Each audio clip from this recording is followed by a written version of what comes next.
for a lifetime of brilliance, and for etching their name forever in the history of the Cordilleras, our Benguet Cares 2026 Hall of Fame inductee.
Ladies and gentlemen, Mr. Marquez Tasho Sangyao. He started as kickboxing athlete in 1995. Later on, transitioned to Taekwondo in 1998 as a varsity player of the Baguio Colleges Foundation, now University of the Cordilleras. Joined the Philippine Wushu team in 2001. Gold medalist in Wushu during the 2001 Southeast Asian Games in Kuala Lumpur, Malaysia. By 2003, shifted to combat sports and focused on mixed martial arts, and having a record of 7 wins and 2 losses, wherein he got his moniker, The Machine. Passed the examination in 2004 to become an accredited international Wushu judge. He later put his athletic career on hold and concentrate to be the Philippine Wushu national coach, as he could not manage time to train and teach our Philippine national Wushu players who at that time were preparing to participate in numerous international level competition, which was becoming tougher. Year 2009, he decided to hang his fighting gloves and retire as an athlete.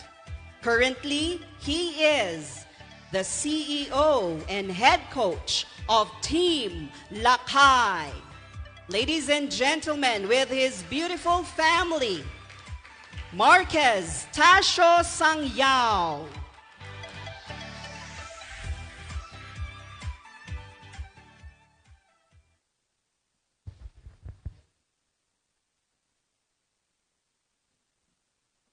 Hi, Marco.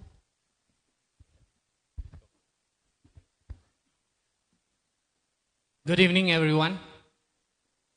So, I'm standing here as an athlete, not a coach, not a manager, and not a promoter, but as an athlete.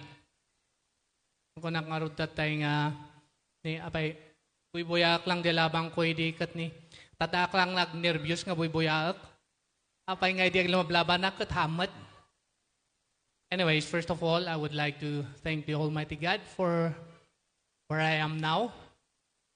And of course, our provincial officials, headed by our Father and efficient Governor Dr. Melchor D. Diglas, to our Vice Governor, Mary Rose Kipes Fongwan Kipes, baliktad. Yung na tayo dagay babae, to Ma'am Sinigurado da, lady, Lady Sherman Molintas Likigan, to Ma'am Mika Kayat, to Honorable ni Ma'am Rachel Takinan Balagsak, to Honorable Neptali Kamsul, to Honorable Still, ang athletic pala ni Honorable Armando Lauro, to Honorable Jim Butiwi, and to Honorable Oliver Paus, and sa lahat po ng official natin, to our organizers, to our sports coordinator, Sir Dean Mark, at sa committee natin, CARES Committee, and congratulations pala sa lahat ng mga staff natin and sa mga tumulong. Of course, andito pa yung MC din natin, magandang MC natin. To our ever supportive media friends, since day one, nakikita ko pa yung mga kasamahan ko, nag-i-start ako na lumalaban. Andito sila na patuloy na sumusuporta. And syempre sa mga sponsors din natin. I hope andito rin yung sa office ni Congressman Yap. Maraming salamat sa continuous support. Sa mga atleta, congratulations sa award. Mga coaches natin, mga athletes and coaches and sports enthusiasts, congratulations sa mga award. And meron nga sabing sa African proverbs na if you want to go fast, go alone. But if you want to go far, go with a team or a group. And that's why I'm here now. And my full gratitude to all those who work with me, yung mga since day one, yung mga naniwala sa akin nung una pa. My coaches, my mentors, hanggang ngayon, no, kausap ko yan, even in business matters, kausap ko pa rin yan. Andyan yung laking respeto kasi sa kanila. Kasi without them, alam ko, hindi ako tumatayo sa harap ngayon. Maraming salamat. And sa mga atleta natin, alam ko, hindi kayo nag-start. Kasi yung kwento ko ngayon, nag-start ako. Kasi yung level natin ngayon, mahirap na pagalingan. You know, when you're in professional, lalo sa case namin, sa mixed martial arts, pag nasa taas na level ka na, matalo ka ng isa, dalawa, especially in UFC or One Championship, once you lose like twice or thrice, papatay ang career. Kaya you have to focus, talagang maging, yan na yung lifestyle mo. Kasabi nga nila, career. Kung yung mga nagtatrabaho sa office, sabi natin, 8 to 5.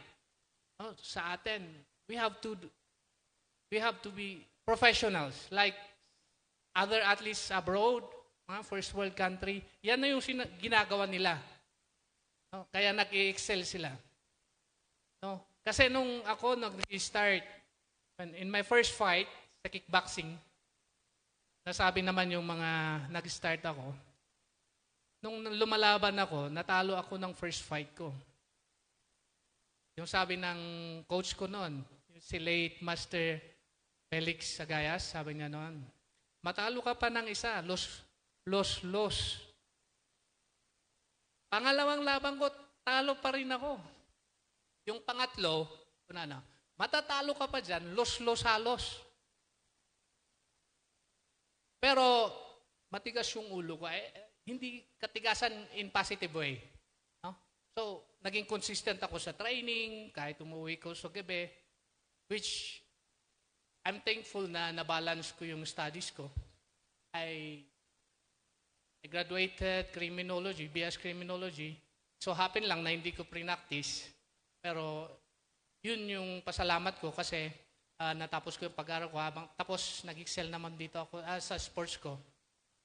So, yung time na yon naging yung persistent, consistency, hard work, and working with the right people, no? Hanggang ngayon, makikita nyo, hanggang ngayon, andito tayo sa magandang, and with the support of our officials, and with working, yung nagtatrabaho talaga, makikita mo yung excellence ng trabaho. So, yung masasabi ko lang, yun yung sa mga athletes natin, ayun, work with the right people, hard work, be persistent, no? Then respect yung mga coaches natin and yung mga nagturo sa atin. And kalakip niyan yung team nating panalangin. I'm sure meron tayong mararating. That's why I'm here now in front of you. And I'm very thankful. And likewise to my family, they're there. Sabi nga nila, behind the successful man is a woman. Tama ba? So masaya yung mga babae ngayon. So ayun, again, thank you very much. Nadaman tinalabsan. Salamat amin kada kayo. And just tiyagino kada teo amin.